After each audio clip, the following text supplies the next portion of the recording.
presença de Deus. Meus queridos, já estamos chegando a um final de ano. Eu acho engraçado que às vezes quando eu passo com meu filho pelas ruas, ele fala: mãe, pai, de novo o Natal, as luzinhas estão piscando e aquilo é atraente aos seus olhos e ele já sabe o que é o Natal, mas tem hora que ele vira e fala assim: de novo, hein? Porque passou tão rápido, né? E a gente mal percebe a correria do dia a dia, da rotina diária nossa, de trabalho e por aí vai, nos faz nos acelerar, nos faz estar, né, apesar das profecias estão se cumprindo, que os últimos dias seriam abreviados, estamos nós nesses dias, né? Nos dias dos cumprimentos das profecias. Mas estamos felizes. Grandes coisas o Senhor fez por nós. Essa semana fizemos uma confraternização com o pessoal da célula e foi a mensagem que eu deixei ali. Grandes coisas o Senhor tem feito por nós. Por isso estamos alegres. Nesse ano que se finda, são grandes coisas que Deus tem feito para você. Ah, mas eu passei por um ano de luta, de provação, de perseguição, mas você acreditou que Deus é grande? Porque perseguição e luta nos faz parte, é o nosso cotidiano, é a nossa caminhada, é o nosso processo de restauração, de comunhão, de santificação em Deus. Mas quando nós, mediante a luta, passamos, dando glória a Deus, saltando as muralhas, e acreditando que quando nós elevamos o nosso olhar para Deus, nós dizemos: passei sim por luta, passei sim por dificuldade, passei por provações, pequei, errei, mas me arrependi, me humilhei e estou aqui, porque grande é o Senhor. Meus queridos, vai se iniciar um novo ano e mediante a isso tudo, quais são as nossas perspectivas? Às vezes paramos só para as retrospectivas, mas e as nossas percepção, a nossa visão, o nosso querer mediante a um novo ano que se inicia? Quais são? E às vezes colocamos várias coisas perante Deus, né? Eu vou trocar de carro, vou comprar uma casa, vou enfim mudar a minha vida, vou emagrecer, né? Deixamos sempre para o próximo ano, né? Porque no final de ano é tanta festa, tanta confraternização, e às vezes quem está no final do ano e quer, né, mudar o seu corpo, quer planejar algo, acaba deixando para o próximo ano. Pastor Ebim falou que já está há vários dias assim, e eu estava lá em casa me perguntando: gente, eu falei que no próximo ano eu iria perder peso e nada, está do mesmo jeito. Preciso me reeducar, preciso de um ano a mais aí, para que meu corpo se acostume e entenda isso. Eram projeções, mas não foram alcançadas. Mas em tudo, vamos colocando, vamos adiante. Quem sabe o próximo ano estaremos de forma diferente. Mas Deus, Ele em tudo Ele age, Deus em tudo Ele faz. Meus queridos, e eu quero que a cada dia, o que esteja no coração de homens e mulheres de Deus, é o desejo de servir a Deus. Sabe, as etapas da nossa vida, os meses das nossas vidas, nos fazem decepções, nos trazem decepções, angústias, sofrimentos, e em alguns momentos alegria, porque das coisas que estão acontecendo hoje é tão difícil você abrir o noticiário e ver uma notícia boa, e às vezes a gente vai vendo o jornal e só percebe como as coisas estão piorando. Como a humanidade está crescendo para um caminho decrescente. Mas, meus irmãos, quando nós confiamos em Deus, quando nós nos alegramos em Deus, quando nós celebramos em Deus, quando nós ceiamos e temos a comunhão como corpo, como igreja, não de uma placa, mas sim de uma igreja unida, que nos últimos dias estará com o coração aberto para cada dia estar juntos em um só objetivo. Isso nos faz crescer, nos faz ver um novo horizonte, um novo objetivo e a conquistar novos planos. Isso é muito bom, porque Deus em tudo, Ele não muda, Ele nunca mudou, Ele não vai mudar, as promessas que Ele fez a você vai se cumprir em bênçãos, porque a promessa é o que antecede a bênção, e a bênção é o cumprimento das promessas que Deus te fez. Em janeiro, quantas promessas foram feitas? E quantas estão se cumprindo agora, depois de 11 meses, e aí quantas vão se cumprir? O que precisamos entender é que tudo está no plano de Deus. Lázaro havia morrido. As suas irmãs desesperadamente mandou chamar o mestre, o amigo chegado de Lázaro. Mas a palavra nos diz que ele demorou um pouco a retornar. E quando às vezes somos imediatistas, mediante aos nossos desejos e situações, não é verdade? Marta e Maria queria que Jesus estivesse ali naquele momento, porque sabia que nele poderia ressuscitá-lo. Poderia até não deixado morrer e curado a sua enfermidade, porque a palavra nos diz que a enfermidade que Lázaro havia era para a morte. E Jesus não estava naquele momento e Lázaro morreu. E o sepultaram. Quantos sonhos foram sepultados nesse ano? Quantas promessas de Deus se acabaram em muitos corações por desacreditar que Jesus estava presente ou perto. E a palavra nos diz que Ele está ao nosso lado e é só invocá-lo, é só chamá-lo, é só clamar a Ele, que Ele se levanta do seu trono e nos atende e faz a nosso favor.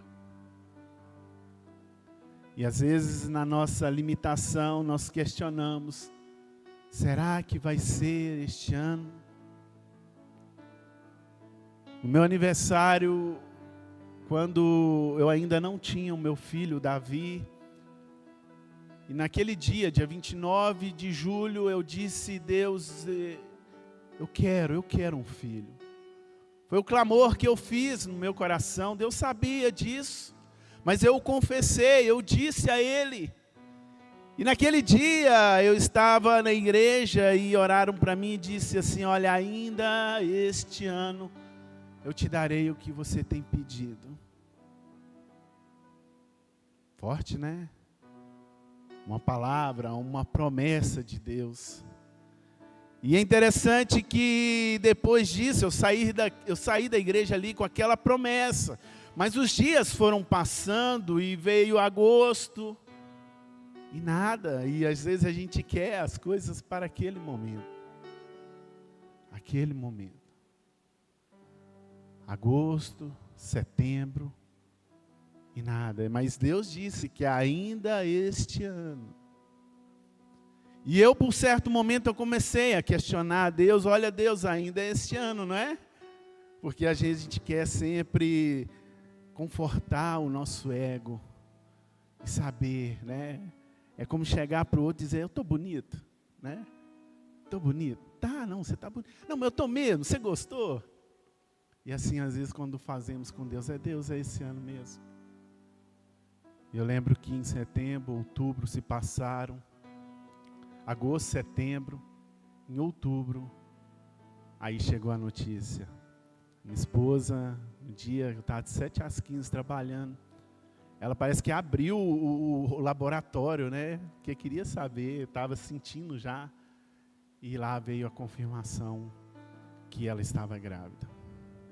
Cheguei às 15 em casa, tinha um sapatinho, uma caixinha de um sapatinho em cima da cama, com, na verdade, uma roupinha muito bonita, que até então eu havia, assim, estado como que sonha, né? Porque, na verdade, eu falei, isso aqui é um presente, alguém, quem está fazendo aniversário? E não sabia eu que aquele ali era o presente que Deus havia me dado.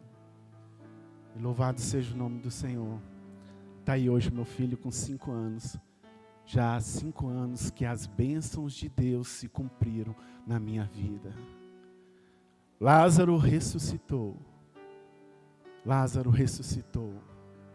Quando Jesus chegou, e quando Jesus chegar, meus queridos, quando for o tempo dele, quando a promessa dele não virar mais uma promessa e virar a bênção, vai acontecer.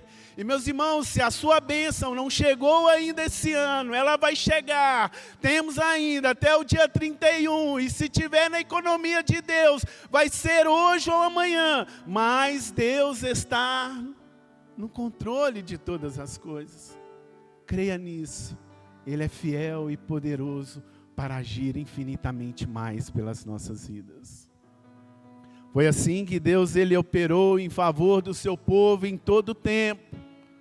Meus queridos, estamos estudando a palavra de Deus. Sempre eu gosto de repetir essas palavras, porque é o agir de Deus. Ele trabalha de Gênesis a Apocalipse.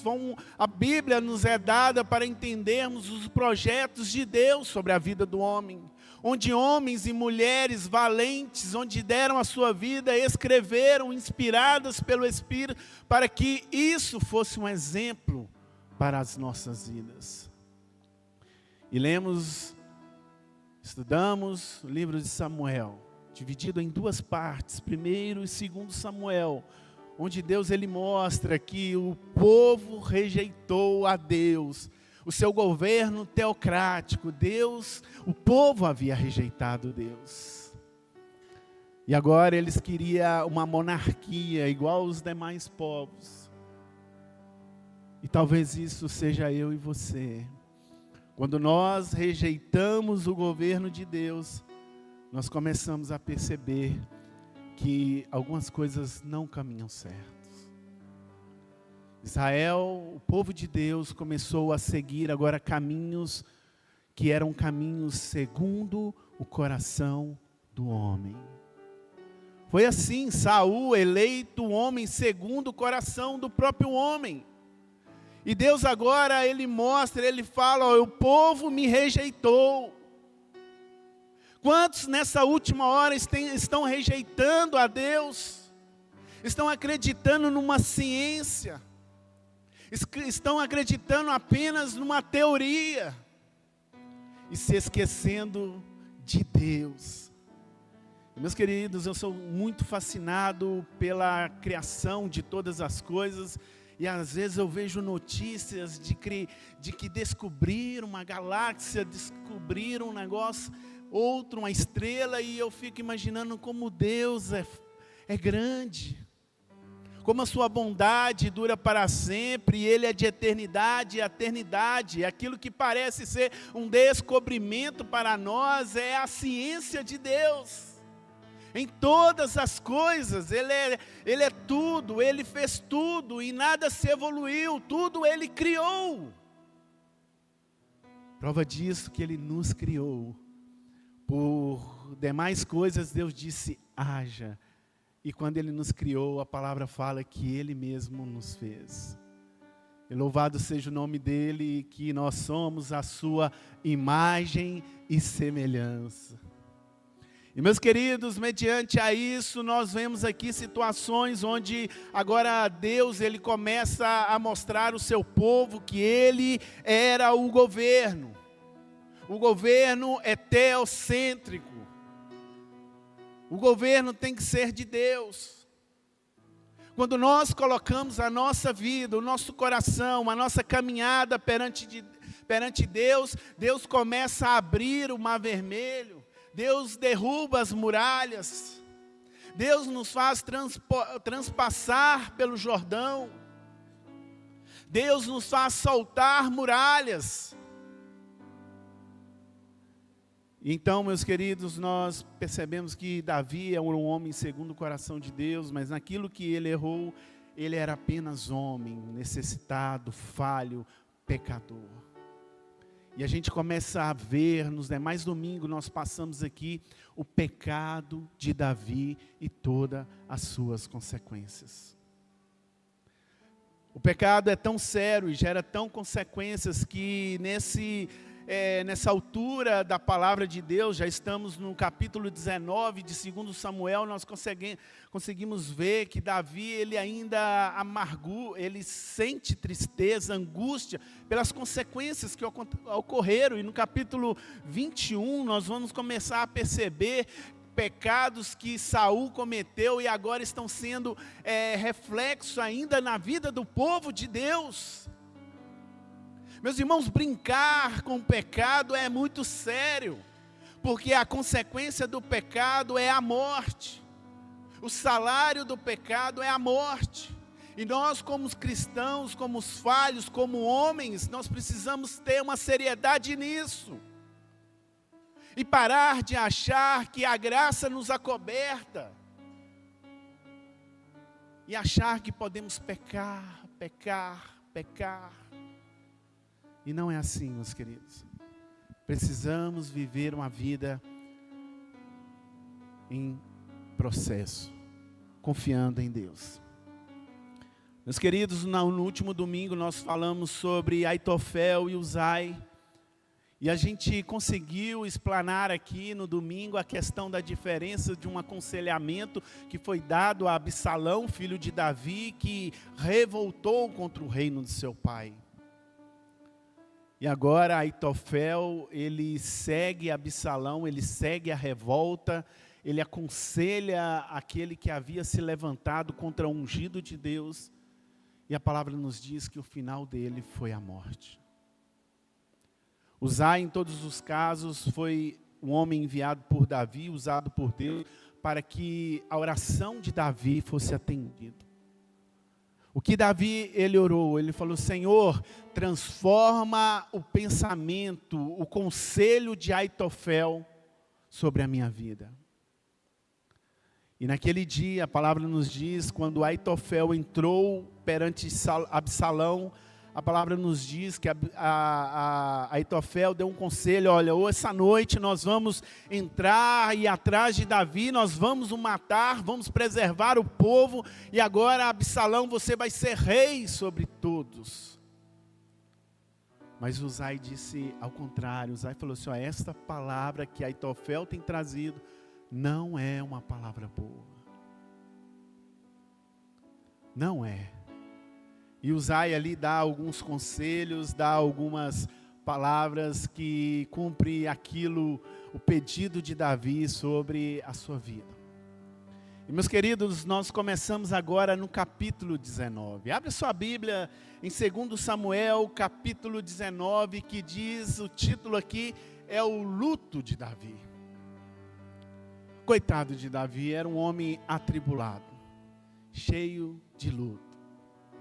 A palavra nos fala que o luto que ele teve de Jonatas e Saul. A palavra nos fala do luto de Davi que ele teve ali com seus filhos, que rebelaram um contra o outro, que levantaram um contra o outro. E nessa manhã eu quero dizer sobre o luto de Davi, quando ele ouve a notícia, quando ele recebe a notícia que o seu filho Absalão havia morrido. Eu quero dizer que isso é um luto, né? Você ouvir que o seu filho faleceu é pesado. Qualquer um pai não gostaria de ouvir esse luto. O pai deseja morrer, mas não ouvir a notícia que o filho morreu. E agora no versículo 1, capítulo 19, diz assim: informaram a Joabe que o rei estava chorando, estava triste e se lamentando porque Absalão havia morrido. E para todo o exército, a vitória daquele dia se transformou em luto, porque as tropas ouviram dizer: o rei está em luto pelo seu filho.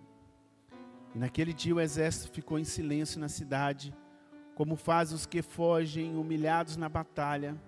E o rei, com o rosto coberto, gritava: ah, meu filho Absalão, ah, Absalão, meu filho, meu filho. Meus irmãos, o contexto antes disso era que Absalão se levantou contra Davi. Eu quero dizer que Davi, ele errou em muitas das vezes, porque ele não foi sacerdote da sua casa. Ele não resolveu problemas internos dentro do seu lar. E com isso foi gerado uma grande revolta no coração dos filhos. Davi venceu o leão, Davi venceu o urso, Davi venceu o gigante, mas não conseguiu dentro de casa administrar os seus filhos.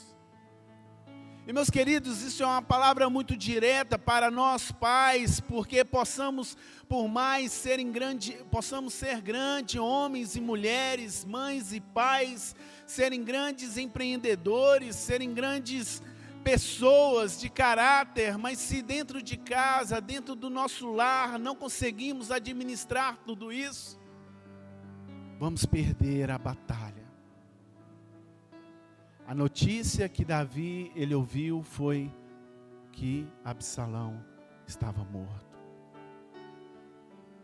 E o que me dói, o que me constrange é ouvir aqui no capítulo 2, versículo 2, capítulo 19, para que todo o exército, a vitória daquele dia se transformou em luto.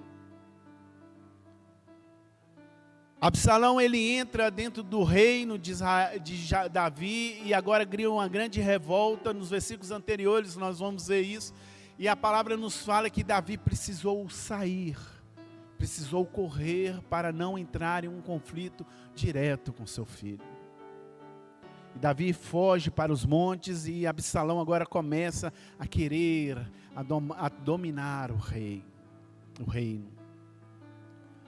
E meus queridos, isso é tão forte porque a palavra nos fala em Malaquias 4:6, porque era necessário, a palavra nos fala, o profeta fala que nos últimos dias irão se converter os corações dos pais aos filhos e dos filhos aos pais. Isso se dá porque nós temos visto as profecias se cumprindo, dizendo que o amor de muitos tem se esfriado. E vivemos dias onde a palavra nos diz que pais se levantam contra filhos e filhos contra os pais. E o amor de muitos tem se esfriado. Podemos ver isso nesses últimos dias, igreja? Sim. As promessas estão se cumprindo, as profecias estão se cumprindo.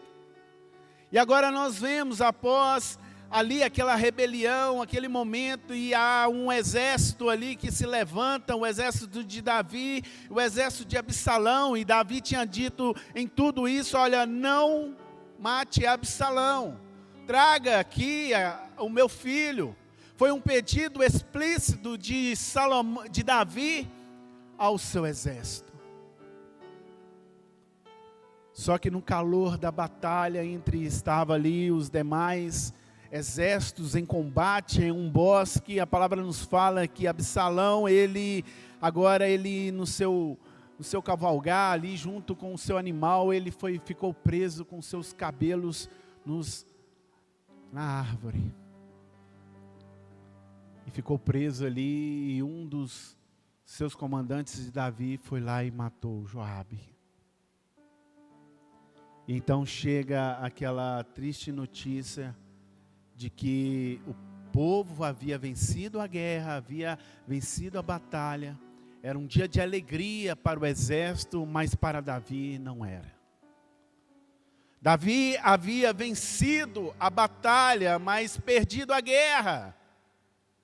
Parece ser incoerência, mas ele agora havia vencido aquela batalha, mas ele como pai, ele havia perdido a guerra. Absalão, seu filho, que iria depois assumir o trono, ele estava morto. E meus queridos, isso traz um luto profundo, uma tristeza.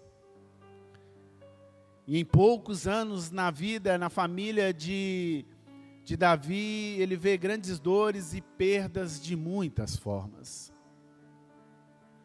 Davi era um pai com boas intenções, mas não conseguiu sucesso na sua casa, porque era um pai ocupado. Eu quero trazer essa palavra e que o coração nosso, como pais, como mães, possa se tocar.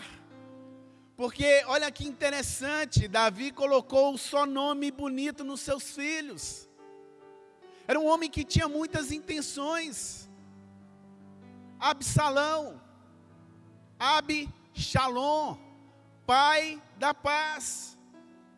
Eu fico imaginando quando Davi viu aquela criança nascer, ele disse assim: esse vai chamar Absalom, pai da paz. E eu já contei isso aqui, e o nome, ele tem muita influência na nossa vida. Quando meu pai foi colocar o meu nome, ele indo, para registrar o meu nome, ele falou assim: não, ele vai chamar Jonas.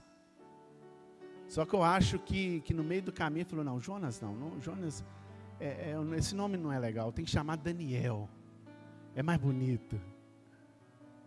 Aí ele volta em casa e conversa com a minha mãe e disse: olha, Daniel, por que não Daniel?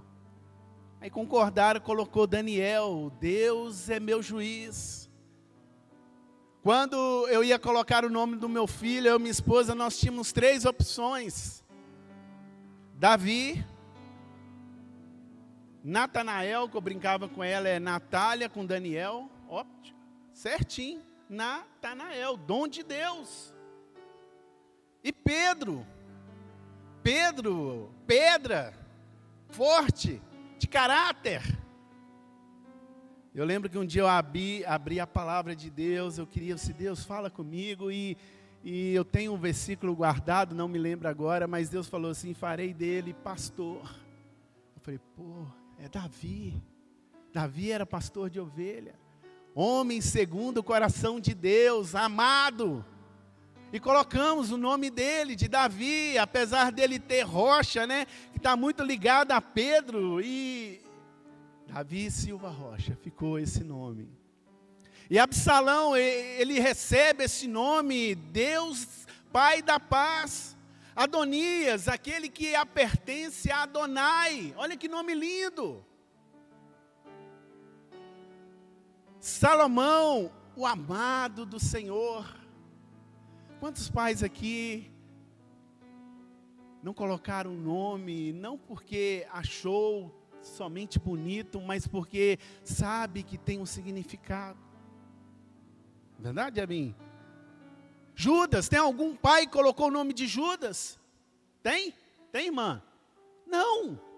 Por quê? Mas Judas quer dizer louvor. E depois que um episódio acontece na Bíblia, eu acho que ninguém mais colocou o nome do seu filho de Judas. Porque carregou consigo uma imagem do traidor, daquele que foi lá e entregou. É difícil você ver Judas hoje, não é? Conhece algum amigo que chama Judas? Conhece, irmã? Alguém? Bim, conhece? Larinha lá na escola, tem algum Judas lá? Talvez se fazer a chamada lá, alguém vai falar: traidor. Forte isso. O nome, ele carrega algumas características. Isso é muito forte. Quando Davi, ele coloca o nome ali nos seus filhos, ele tinha boa intenção. Ele fala, não, esse é o pai da paz. Esse pertence a Adonai, este é o amado do Senhor. Olha só. Mas, meus queridos, em certo momento, Davi, ele não consegue resolver alguns conflitos que ocorreram internamente na sua casa. E nós precisamos, como pais, estarem atentos aos conflitos. E às vezes achamos que são pequenos, mas precisam ser resolvidos. Se Davi tivesse resolvido com Aminon, quando ele seduziu a sua irmã Tamar, tudo já tinha sido resolvido. Não precisava de Absalão ir lá com a sua fúria, com a sua angústia, matar Aminon. Não precisava. Porque havia resolvido todas as coisas. Absalão se revolta, ele cria uma rebelião com seu pai, porque seu pai não havia repreendido. E, meus irmãos, a gente percebe que família é sempre um palco de conflitos. Minha não é, para, que é. Há sempre um conflito com um sobrinho dentro de casa, dentro do lar. Há sempre um conflito, por menor que eles sejam, mas conflitos. E se eles não forem resolvidos, eles vão virar uma guerra, vão virar uma rebelião, vão virar um suicídio, vão virar uma morte, um homicídio. Quando os filhos de Adão e Eva, Caim e Abel, olha só, a história antiga, lá em Gênesis. Quando Caim tramou a morte de Abel. Conflitos. Quando agora Abraão, ele tem que separar Ismael e Isaque, porque brigavam. E nesse contexto, uma dor de Davi sobre o seu filho Absalão. A Bíblia nos fala sobre Davi, estamos aqui dizendo que era um homem segundo o coração de Deus, era um homem que era um amado de Deus, era um homem que tinha experiências, que na sua experiência ele venceu gigante, na sua experiência ele venceu o urso, na sua experiência ele matou o leão, ele venceu o exército, ele conquistou terras, ele alargou o seu território a cada dia mais, porque era um homem valente. Mas dentro de casa, ele não conseguiu enfrentar os conflitos. Esse contexto entre Davi e Absalão, a gente também consegue ouvir sobre Absalão, porque aqui o luto de Davi era com Absalão. No dia que se venceu a guerra, se ocorreu o luto. Quem era Absalão? Olha só o que a palavra nos diz em 2 Samuel 14, 25.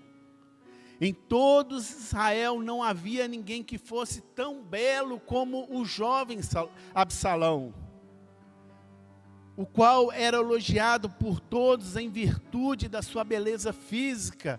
Da cabeça aos pés não havia nele nenhuma deformidade.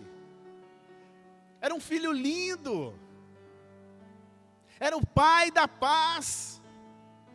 Eu imagino que Absalão nos dias de hoje era um influenciador digital, um homem de vários seguidores, um homem de uma beleza diferente. A palavra nos diz que da cabeça aos pés não se achava defeito nele. Meus irmãos, os nossos filhos são lindos. Os nossos filhos são assim, a coisa mais linda, não é verdade? Pai acha filho feio? Não. Somos pais, somos cuidadores. Absalão era um menino que tinha tudo para no seu auge virar o rei de Israel. Mas pelos seus conflitos não soube perdoar, não soube naquele momento procurar uma ajuda. E acabou no seu coração se confrontando com seu pai. Meus irmãos, nessa última hora, precisamos os pais se converterem aos corações dos filhos e aos filhos os corações dos pais. Porque nós vivemos dias em que não podemos viver. Porque as profecias falam que o pai se levantaria contra filho, filho contra pai. Nós não podemos viver esse momento. A igreja do Senhor não tem que viver esse momento. Por mais que isso seja para o mundo, para a Babilônia, para o Egito, sim, são juízos de Deus. Mas para a igreja do Senhor não tem que haver isso. E se há algum pai que não se converteu, algum pai, você que está online nos ouvindo aí, algum pai que não conversa com o filho e o filho não conversa com o pai, eu quero te dizer, olha, isso não é de Deus. Isso cria uma rebelião, isso cria uma revolta, isso cria um ressentimento, uma amargura que vai a cada dia crescendo. E os anos foram se passando, nós começamos a perceber, depois que Absalão mata Amnon, nós percebemos que Absalão ele foge e fica 5 anos sem ver o seu pai. E depois, na ocasião, ele retorna, Davi ele permite que Absalão retorna, e Absalão ficou ali próximo do palácio, mas Davi falou que ele não viria a sua face. Mais 2 anos. E meus irmãos, a gente começa a perceber que o tempo, às vezes a gente acha, fala assim, o tempo vai curar as feridas. E com isso vai passando 5, 1, 2, 3, 4, 5, 7, 8 anos de pais que não falam com filho e filho não fala contra pai, com pai. Isso é muito sério. Talvez eu estou falando isso aqui, você deve conhecer algum pai, algum filho que tem essa resistência. Naquele dia, a alegria se tornou em luto. Olha como isso é forte. Venceu a guerra, mas perdeu a batalha. Quantos pais estão sendo bem-sucedidos financeiramente, está dando de tudo para os seus filhos, carro, bem, mas o amor sentimental, o carinho, estão faltando. A revolta de Absalão foi justamente nesse ponto. Absalão tinha de tudo, ele era filho do rei, ele estava no palácio, ele tinha acesso, era um homem bonito, quem o olhasse estava ali admirado com beleza que era Absalão, mas agora Absalão tinha consigo uma revolta dentro do seu coração, que não era ter um pai presente. Quantos pais vivos com filhos órfãos? Era assim Absalão. E dentro de tudo aquilo que começa a acontecer, a gente começa a perceber que a tristeza tomou conta. A palavra nos diz que quando foi vencido a guerra ali, os soldados de Davi, eles desceram Manaim, tristes, como se houvesse perdido a guerra. Manaim quer dizer acampamento dos anjos. E meus queridos, quantos recursos da parte de Deus, quanta providência nós temos de Deus e às vezes erramos, porque não queremos ouvir, não queremos atender. Essa é uma palavra muito séria, porque Absalão ele morre. Quantos filhos nessa última hora, essa geração estão morrendo? Estão deixando uma carta para os pais, para a sociedade, dizendo o porquê disso tudo. E meus irmãos, eu tenho uma grande preocupação em relação ao meu filho, em relação a essa geração nova. O que elas serão? Elas serão gerações que serão ministros de Deus. Elas serão uma geração que vai ouvir a palavra. E isso está ligado a nós, a nossa responsabilidade como pais. Nós vamos educá-lo, nós vamos orientá-lo, nós vamos amá-los, nós vamos corrigi-lo. Porque a sociedade manda não bater. Isso é um dilema muito hoje disputado, mas a palavra diz que devemos corrigir.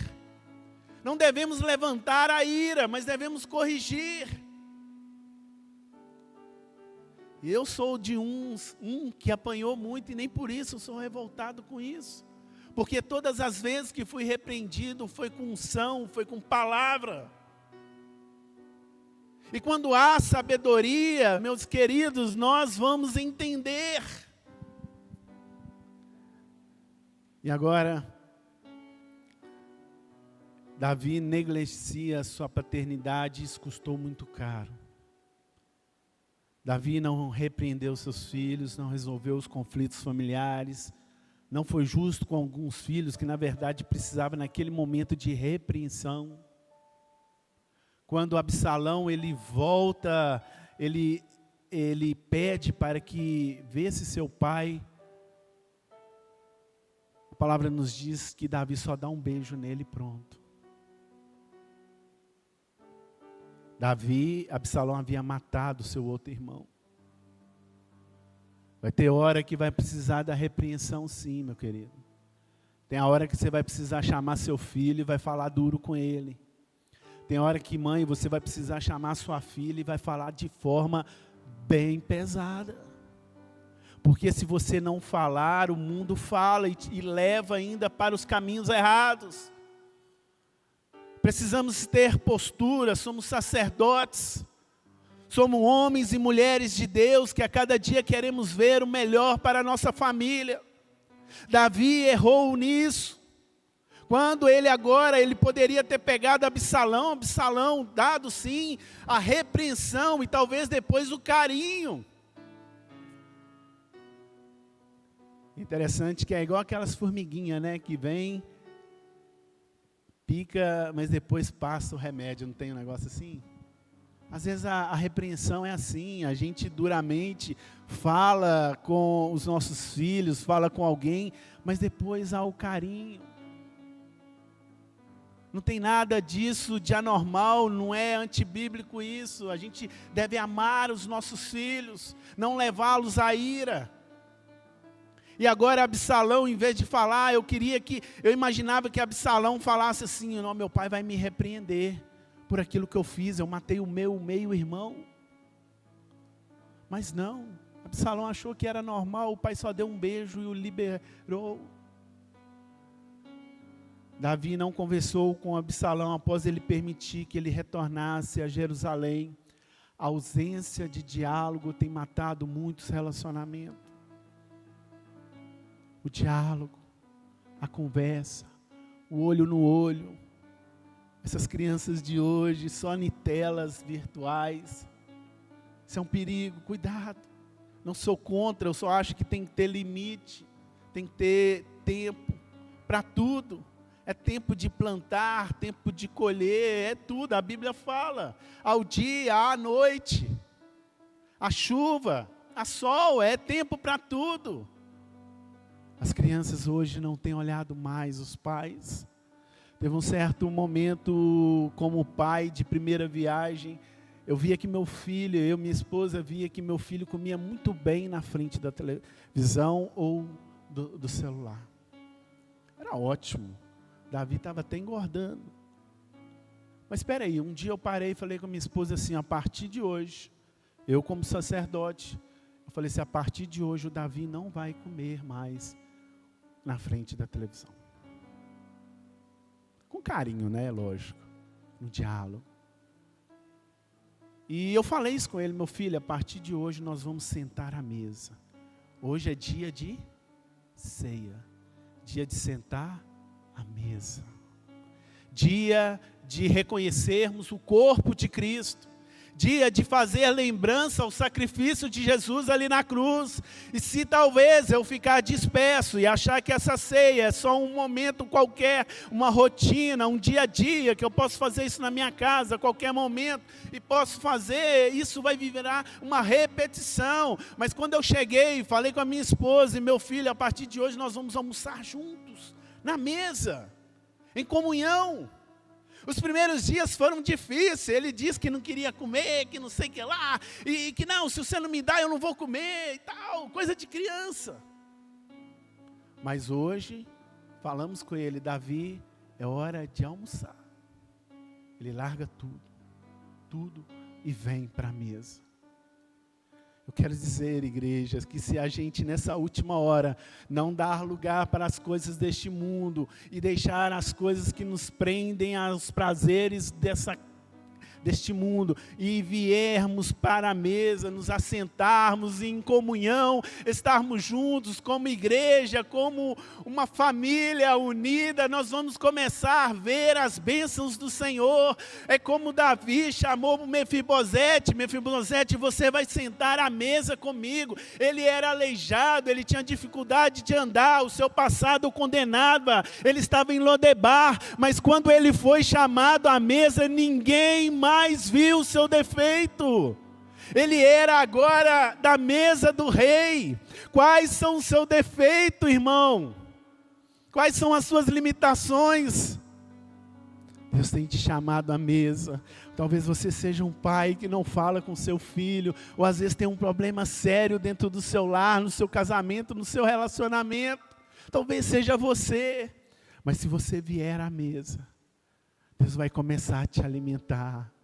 Você vai começar a comer, você vai se fortalecer, você vai entender a palavra de Deus, como Davi precisava entender, que não é só vencer os gigantes, não é só derrubar exércitos, não é só aniquilar o exército inimigo, é necessário também, dentro do lar, ser sacerdote, ser exemplo.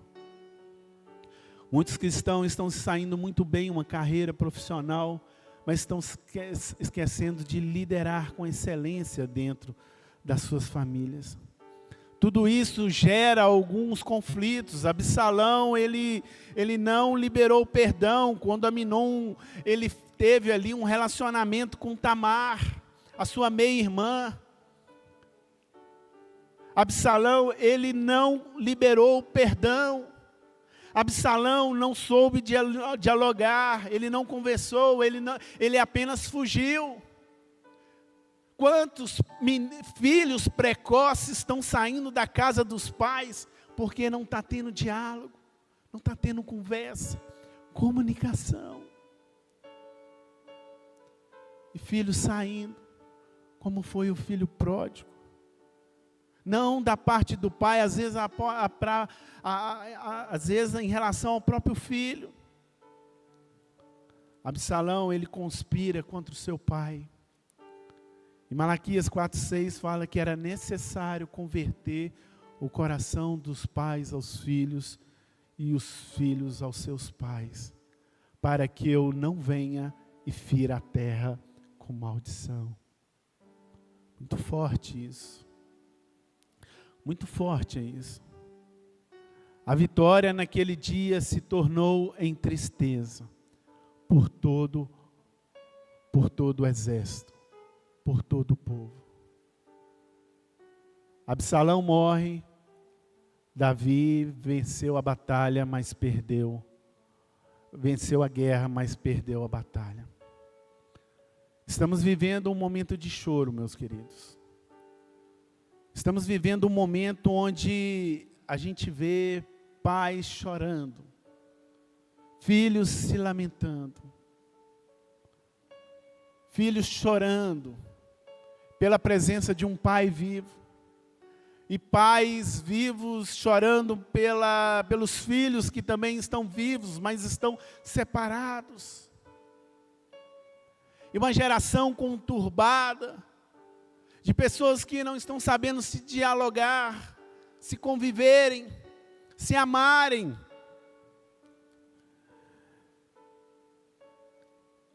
Mas naquele momento, meus queridos, de luto, Davi teve mais de 19 filhos. E na questão de Absalão, há um choro, há um luto, porque a perda de um filho é incomparável. Não tem como falar, não tem como expressar. Mas Davi agora, ele precisa se restabelecer. Ele precisa continuar. Porque ele foi chamado para reinar.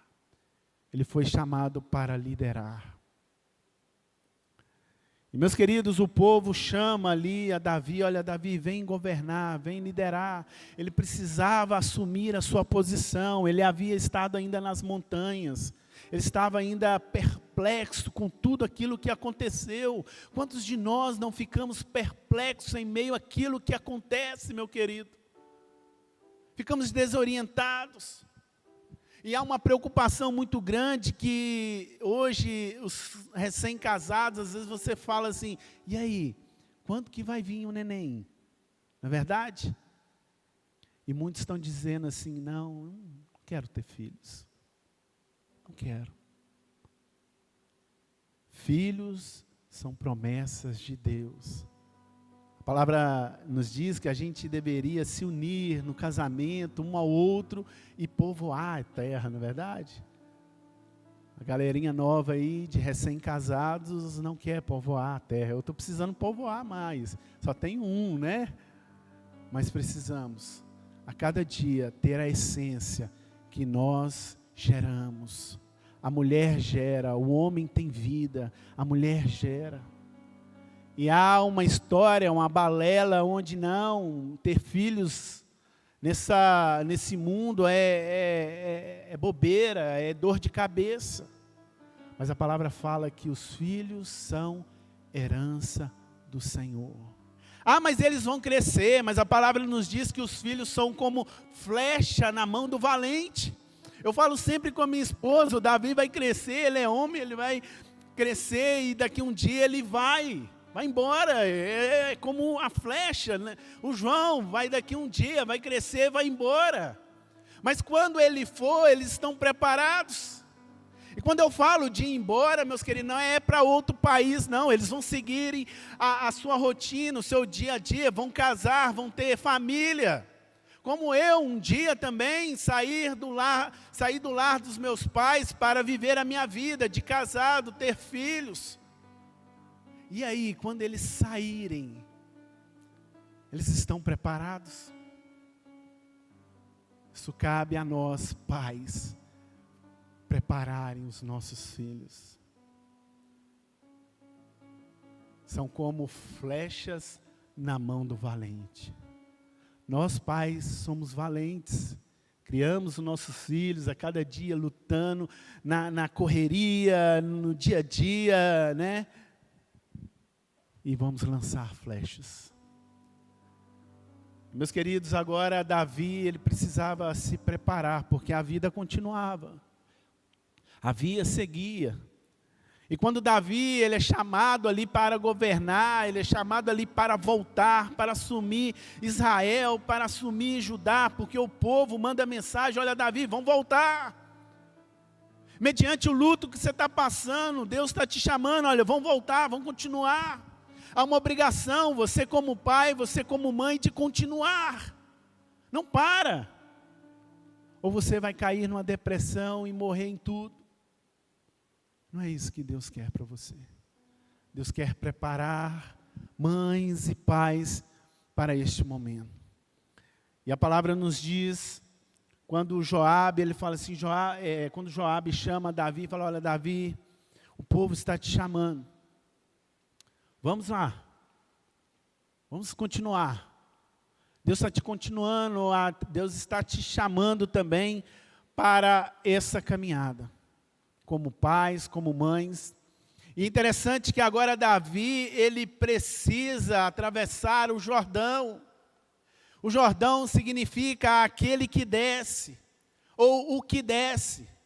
E interessante que nessa caminhada das nossas falhas, das nossas limitações, meus irmãos, nós vamos precisar nos humilhar, nós vamos precisar descer, nós vamos precisar vestir de sacos de humilhação e colocar os nossos pés descalços no chão, para que possamos nos humilhar perante Deus.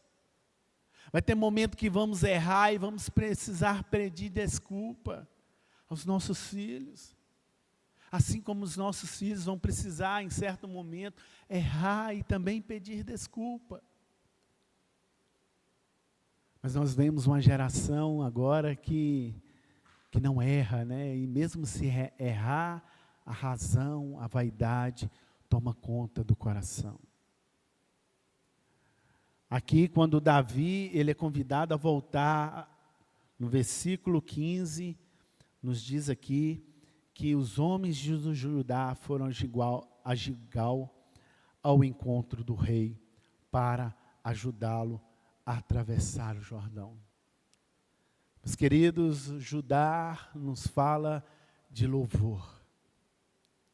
Eu quero dizer nesta manhã, já estamos encerrando esse período de palavra, mas precisamos como pais ser ministrados.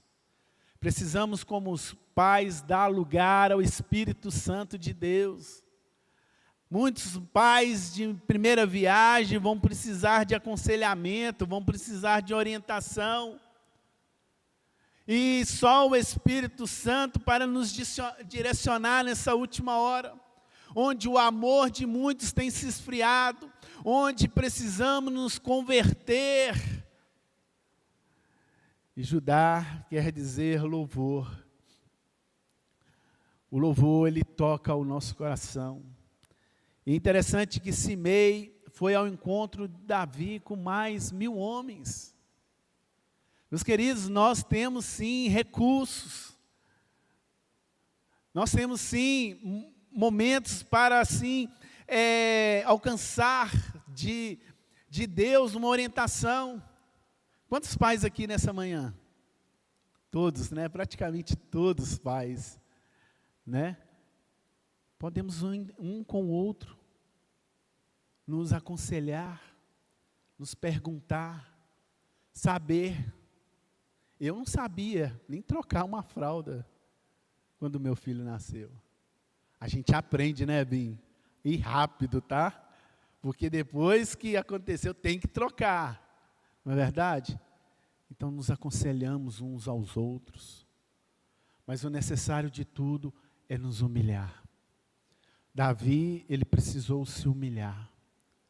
Eu sei que tem certos pais aqui que podem ter errado, falhado, isso é natural nosso, às vezes não sabia, teve um certo momento da minha instrução, até os 5 anos que meu filho tem hoje, eu achei que eu poderia educá-lo como eu fui educado, mas não, há uma diferença, há uma característica específica de cada filho, né? Quem tem 2 filhos aqui? Bênção, né? Um é igual ao outro? Não é. Todos têm uma característica diferente. E nós, pais, precisamos entender isso. Meus queridos, eu já estou encerrando este culto nessa manhã e na ceia do Senhor, nós precisamos converter os nossos corações. Converter é quebrantar, converter é dizer. E eu gostaria que o louvor